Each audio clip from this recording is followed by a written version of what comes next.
Yanan bu yüreğimde kar bir ateş sönmüyor. Hasreti zindan bana,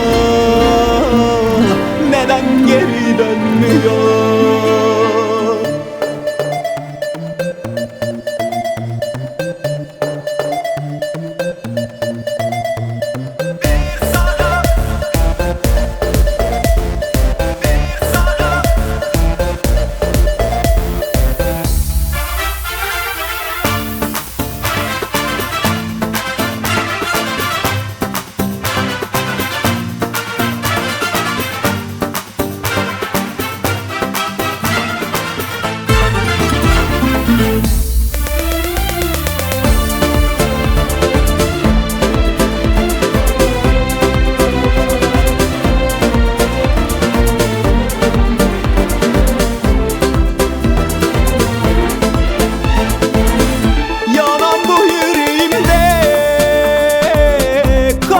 Ateş sönmüyor,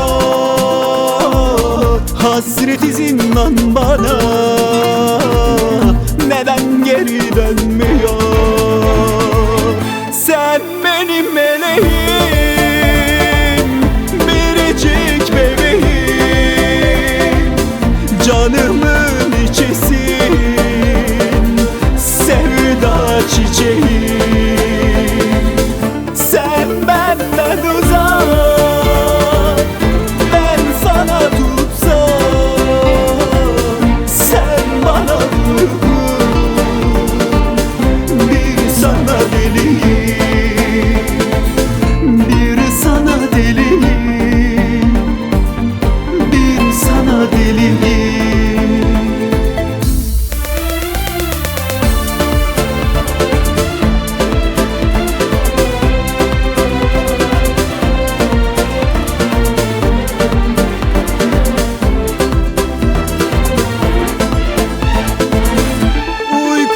her gecemin sabahına isyankar, akan gözyaşlarımda bin bir türlü sitem var.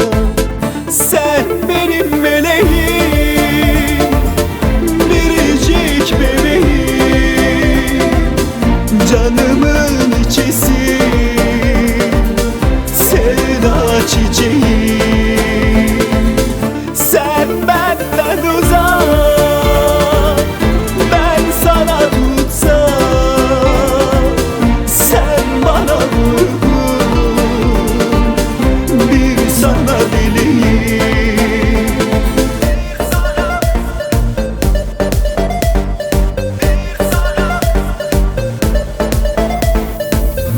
Bir sana deliyim, bir sana deliyim.